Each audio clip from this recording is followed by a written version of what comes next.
Hello everyone, it's Tania here again. It's been quite a while since I last made my last Facebook Live post, so I thought it was about time that I jumped back on the wagon and said hi to all of you guys. It's been a very strange day here today. Those of you around will know that the weather's been a bit weird. It started off amazingly warm today.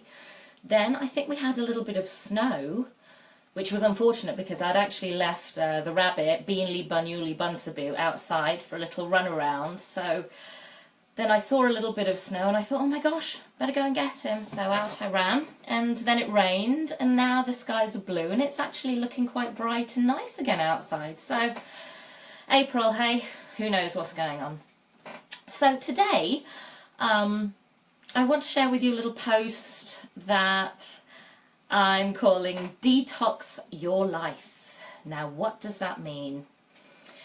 I saw a post the other day, and the post said, I'm actually going to share it later. It said, if it doesn't make me happy, if it doesn't make me healthy, no, that's my change. It said, if it doesn't make me happy, if it doesn't make me better, if it doesn't make me money, then I don't make time for it. Now, the first time I read that, I thought, oh God, that's a bit selfish. It's a bit self-absorbed, isn't it?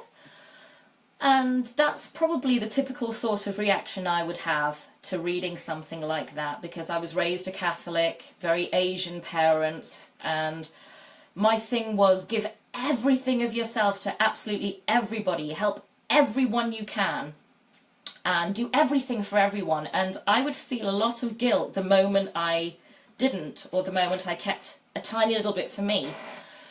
But what I've come to realise through a lot of hard lessons is that it's not actually being selfish, it's showing self-care, it's actually taking care of yourself. A lot of the times when I've helped people or when I've put myself out for people,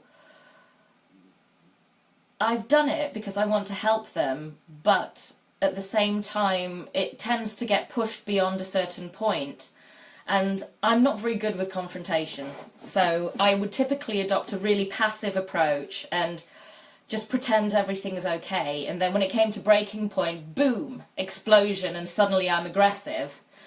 And I would say one of my weaknesses is not being assertive enough, but actually in the spirit of being kinder to myself, I'm going to say not that, but being assertive is something I need to work on.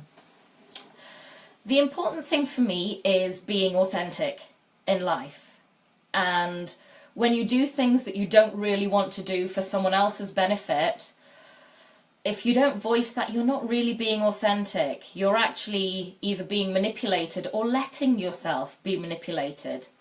So one thing I've decided is I am going to be more authentic. I'm going to state my case more clearly. I'm going to try and be more assertive if there's something I don't agree with, instead of going along with it and then exploding, because the point is you can't change other people or how they deal with you, but you can absolutely control yourself and how you respond to things and what you let people see is acceptable. If you stand up for yourself and say this is not acceptable behaviour, then no one can treat you that way. So really, no one can treat you the way that you don't want to be treated. If something's not right, you are the one that has the power to change that. So going back to the three things that I'm focusing on, which are happiness, health, and wealth. Those are the three things in my life.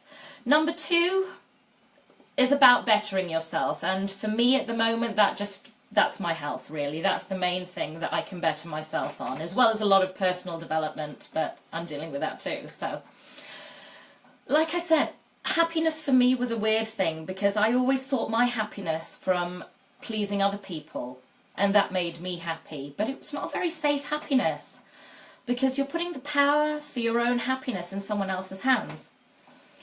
So I really decided I want to be happy, authentically happy, without the need for anybody else that happiness depends on. In my romantic mind, especially in relationships, I always believed that A looks after B and B looks after A.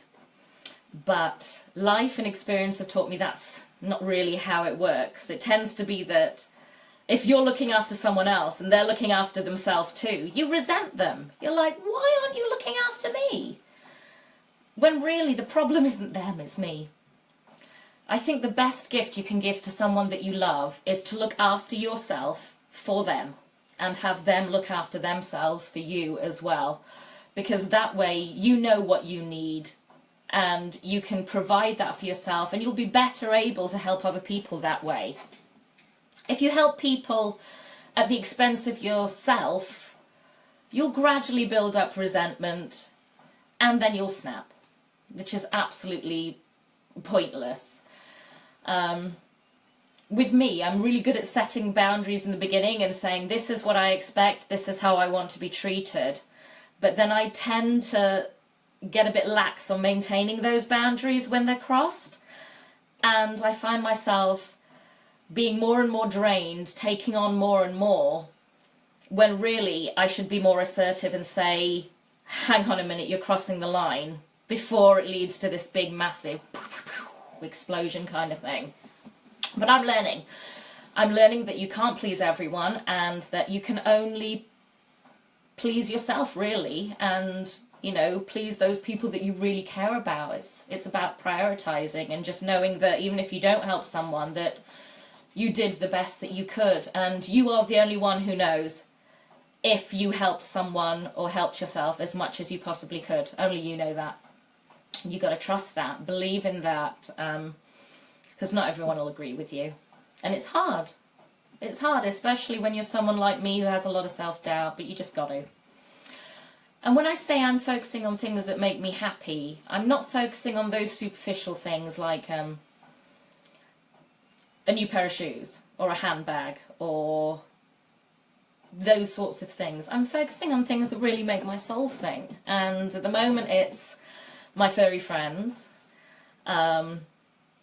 It's being able to go out in the garden and see the beautiful sun, appreciate all the greenery that there is around me, feel the warmth on my back. Those are the things that no one can take away from me and that really bring me joy. So I'm holding on to the happy. The second point, in terms of holding on to things that make me better, well, I guess these videos make me better in a lot of ways. I have a lot of issues with myself that, you know, I've never lied about. I struggle with a lot of mental health issues, depression, OCD, anxiety, but talking like this makes me feel healthier from the point of view that I'm sharing. I'm breaking down that stigma.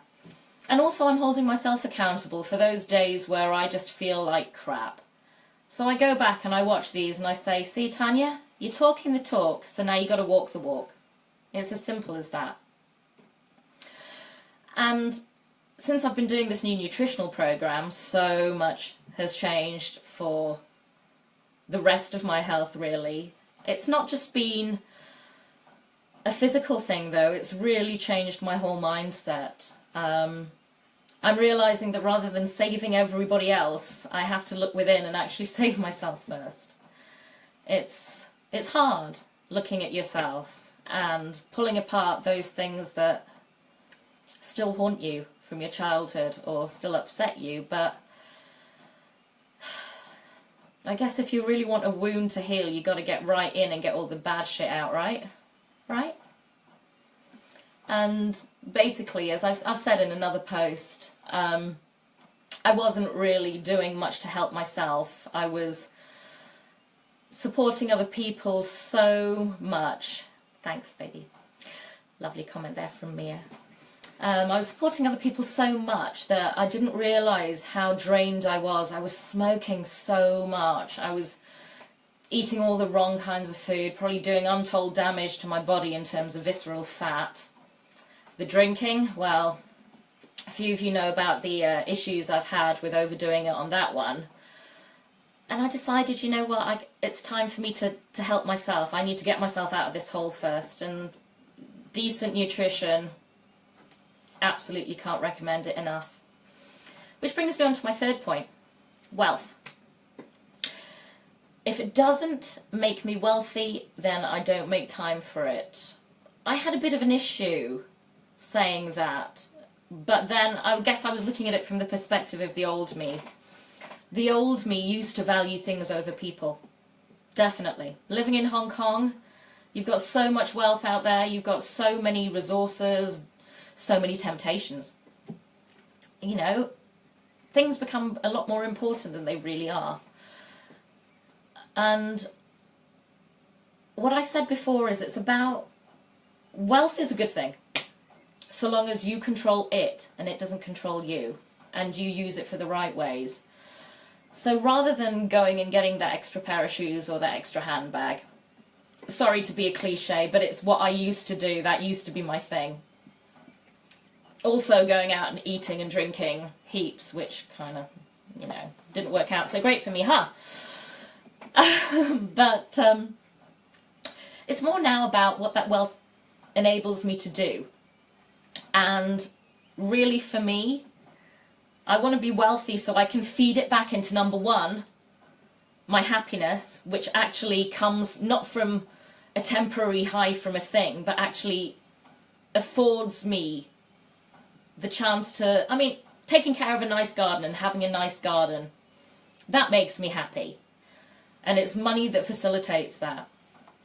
Or two, to make me better, I can study more about, you know, depression, anxiety, counselling. Those things help me and they help others. And also on two, I can put a lot more money back into my health, because let's face it, at the end of the day, when you're really, really sick, it's too late then. And all the money in the world isn't going to bring it back. So really, wealth is important for what it can do for you. And I love being able to take my friends out. I love being able to go out for a meal and say, oh, you know, this one's on me. I like being able to treat my friends, which I've done before, to a flight somewhere, a holiday somewhere. Those are the things that make money worthwhile. So basically, I'm just going to round up here. I'm going to say, when I say that I'm making only time for things that bring me happiness, make me better, or bring me wealth, it's not meant in a selfish way, and it's meant in quite a grounded way. And eliminating toxicity from your body, as I've been doing with my nutritional program, goes so much further than just eliminating physical toxins from your body. You've got to clear all that toxin out of your head too. I think I was talking to a friend just now and said that you adopt attributes of the 5 closest people to you, something like that. So be careful who you surround yourself with, and if there are toxic people that you daily surround yourselves with, just be aware that those can be as bad as the toxins you get from food you eat. And it's all about your mental health, your physical health, your overall health. And you know what? Even if it does mean that you don't speak to some people, if you can recognize you're bad for them and they're bad for you, then it's probably doing you both a favor to not actually be in each other's space so much. And if you are going to detox your life, I'm here. Check in with me. I'd love to hear from you. And just believe in yourself, trust your gut, and know that those who truly, truly love you and really, honestly, genuinely do have your best interests at heart, ultimately will just be happy that you're happy. Have a lovely night, everyone. Big love.